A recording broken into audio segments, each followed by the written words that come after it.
Hi guys, welcome back to another Matchbox Garage video.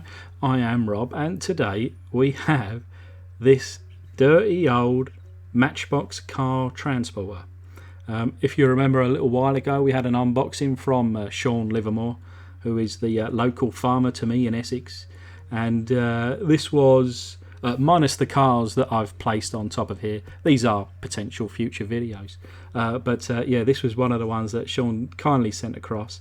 And in that unboxing, you may remember, if you have seen the video, that I'm going to jump straight away to grab some new decals for this one and restore it, because this particular casting is one of my favourites. If not probably is my top favourite casting. I actually restored one of these about a year ago, and if you are an OG supporter of the channel, you will know that I restored this in the original baby blue colour, and it looks perfect. And I'll show you that again at the end of this video, that particular casting. I still have it, but yeah, this one is quite crusty, and it appears that so that's how this works. Just very simple. It just locks in there, turn it 90 degrees, and that cab pulls off. I actually do have a replacement cab somewhere, or even a trailer. But yeah, you can see what it reads underneath there, car transporter. This is the number 2 pack. But there's no interior glass on this casting. Lovely bit of detail on the front though.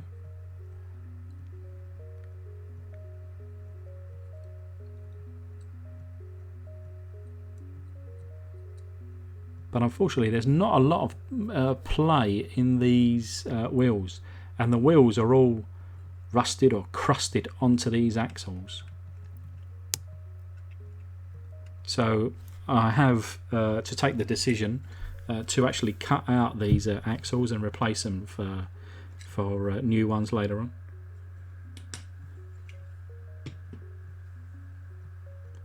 So here's my little Dremel.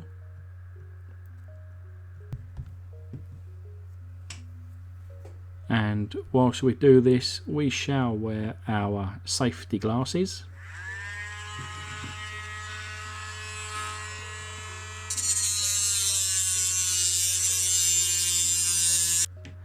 And after a few minutes, you can see that I have cut through all of the axles and just push through the axles here. A little bit hot, so didn't fancy burning myself.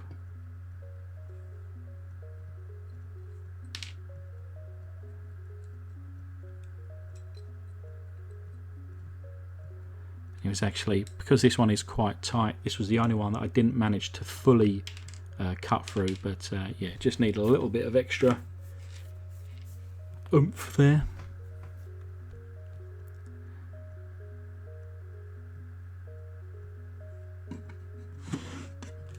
What I need to do, of course, is to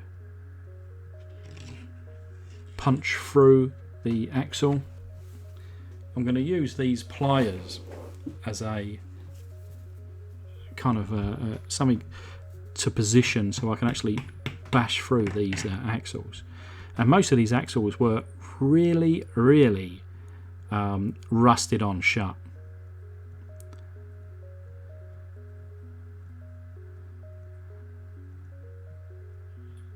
And I still cannot get that off, even if I twist it around.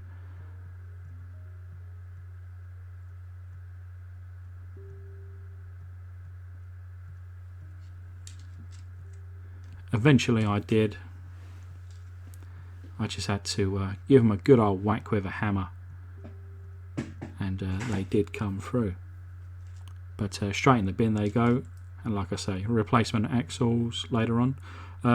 Here are the wheels. Some of them are in really good condition.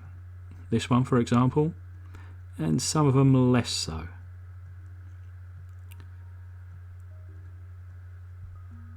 As you can see, there's a crack in this one, but you know, we are going to use these wheels today, and this is the replacement Matchbox car transporter decal, just a generic thing off of eBay that I bought. But you can actually see here, it appears that this one has been painted gold. Of course, this was originally in the like a light blue, but it looks like it's been painted gold, and perhaps even this rear section looks like it may have been green as well at some point. So we've got quite a few layers of paint to remove from this casting. Of course, you can see where the original decal would have been. And it is a different decal. This is the older style red one, but we've gone for this one. Same as my baby blue one.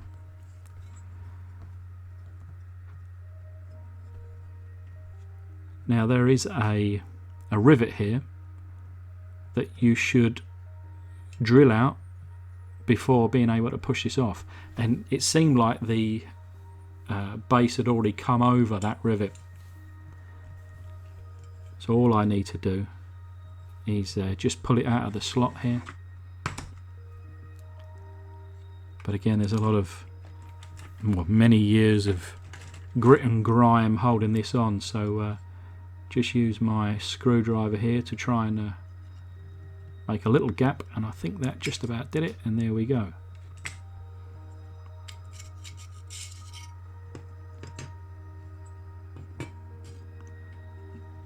So not too many parts to this one. The rear section comes in two, and then the front just in a single piece, of course, plus all the 8 wheels and 4 axles.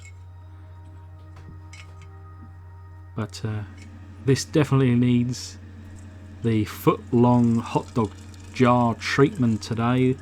A lot of boiling water going in here, and I'm going to go with a couple of tablespoons of caustic soda.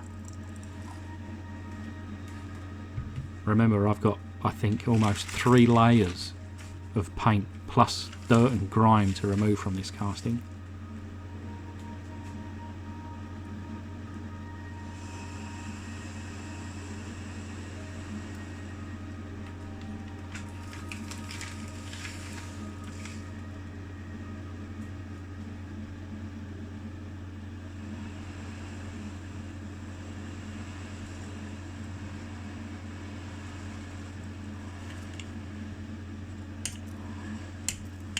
You can already see the water turning to a murky colour as it starts to take off the dirt and grime from all those years.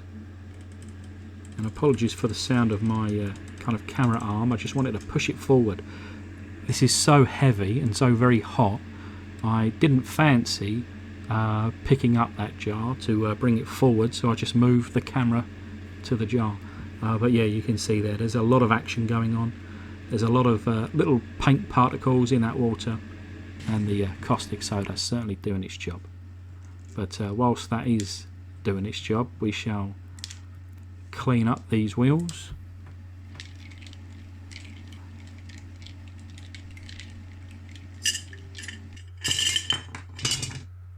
And then pouring out the caustic solution down the sink. This is what we are left with. And to be honest, I knew that the casting had kind of some pitting, yeah, some real mucky stuff on this one, but I didn't realise actually how bad it was. Just want to grab a little tissue to not only wipe up my hands a bit, but just take off the worst of this grime here. Yeah, pretty rank.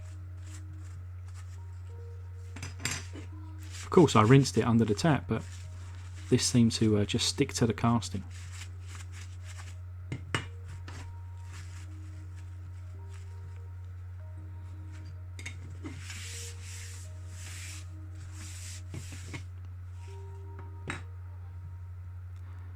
But I shall be using my Dremel to tidy up the casting.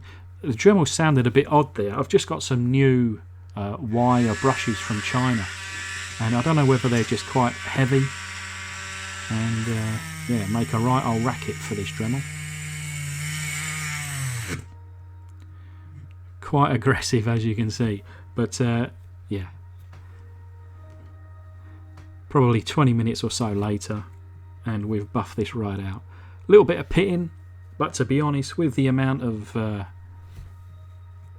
kind of primer and base coat and clear coat on this, a lot of it has disappeared. You can read obviously underneath there much better now. Matchbox Car Transporter Accessories Pack number 2. I'll show you the good side first, and then there's the top side. You can see a lot more pitting there, and then yeah, this is the bad side. So yeah, it's almost like it's been sat probably this side down on the floor, maybe in water or in the mud, in sand. So yeah, people asked me recently, why don't you use model filler? And I do. The problem I find with this stuff is that even, you know, of course I leave the lid on, it just goes off, and it was all hard in this tube, and I found a soft area, so I just cut it open, because it certainly wouldn't come out at the end. But yeah, I did my best with that. And then going back to these wheels, I think they look pretty good now, pretty clean. You can see my arsenal of tools there, a tissue, the toothpick and earbuds there. That's all you need to really clean up the wheels. Bit of water.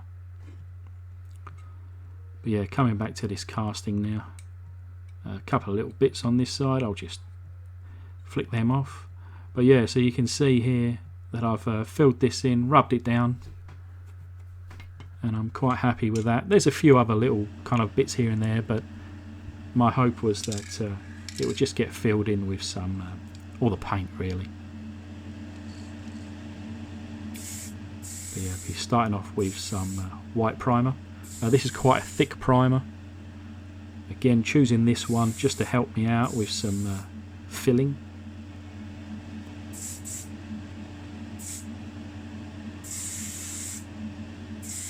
I went with a couple of coats of primer, a couple of coats of paint, and a single coat of the clear.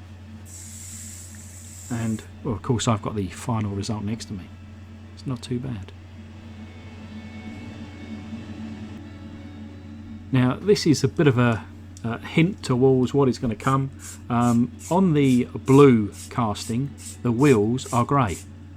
Now there is a rare option of a red cab with a grey kind of transporter rear end, and they have black wheels. And I went to my Facebook page, my of course my YouTube channel as well, but also on my Patreons, and I asked all you guys, would you like me to see, you know, another blue one, or would you like me to do the red and grey rare option? And overwhelmingly, there's been, I don't know, about, combined with, you know, all three places, over 100 comments of red and grey. I think only a couple of people mentioned blue, a couple of, you know, mentioned custom, but yeah, very much overwhelmingly, probably 95% with the grey and blue, and I'm glad, because, you know, that's what I wanted to go with. But sometimes, especially with these older castings, I like to just gauge what you guys want to see as well.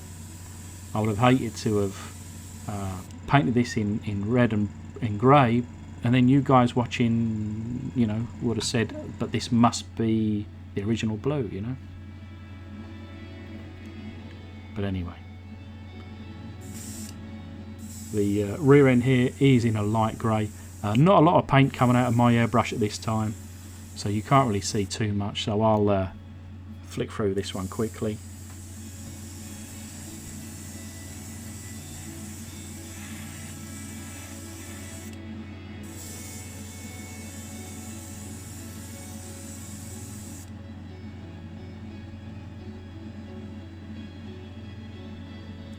But it is now later in the day. I have put on a clear coat. Look at that shine, with those black wheels in position. Of course we've got that decal now, shiny shiny, what a beauty.